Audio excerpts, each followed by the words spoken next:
सरू में आ गया है बहुत ही धमाकेदार ट्विस्ट, क्योंकि तारा ने बहुत ही बड़ा ब्लेंडर क्रिएट कर दिया। आपको बता दें कि असल में यहाँ पर अब जो तारा है जब वो पहुंच जाती है यहाँ पर खरेज, तो उसके बाद सब लोग खुश हो रहे होते हैं कि फाइनली तारा इस शादी के लिए तैयार हो गई। जिसके बाद यहाँ पर तारा वो सभी के सामने कहती है कि चंद्रकांत जी, मुझे आपकी बेटी से शादी करवानी है, अपने बेटे वेद की। जिसके बाद यहाँ पर अब बहुत खुश हो जाती है सरू। उसे लगता है कि शायद मासा मान गई है। उसके बाद जैसे ही वो चुनरी को लेकर आगे बढ़ती है, यहाँ पर वो अनिका के ऊपर उस चुनरी को डालकर कहती है कि मुझे अनिका को अपनी बहू बनाना है, वेद के साथ इसकी शादी करवानी है। जिसके बाद यहाँ पर बहुत ही बड़ा झटका लगता है परिवार वालों को, क्योंकि इसके लिए तो कोई भी रेडी नहीं था, क्योंकि किसी को भी नहीं पता था कि ये सब हो सकता है। लेकिन असल में यहाँ पर तारा ने जो किया, उसके बाद बहुत ही बड़ा ड्रामा क्रिएट हो चुका है। जहां पर अब आप देखेंगे कि एक तरह जहां जो सरू है वो इस सबसे काफी ज्यादा टूट जाएगी, क्योंकि उसे लग रहा था कि शायद अब तो सब कुछ सही हो चुका है, सबको पता भी चल चुका है कि मैं चंद्रकांत जी की बेटी हूं, तो क्या अब तारा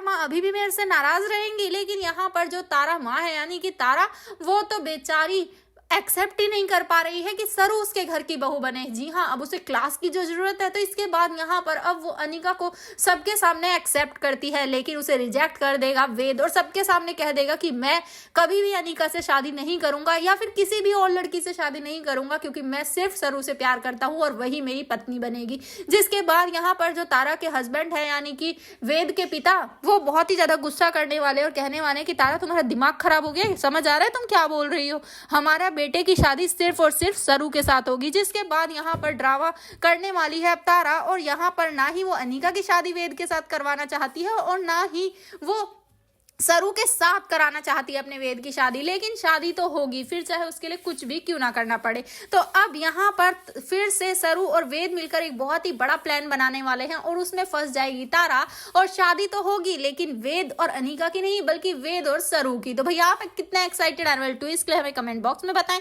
ऐसी खबरों से जुड़े रहने के लिए आप हमारे चैनल को जरूर सब्सक्राइब कर लें।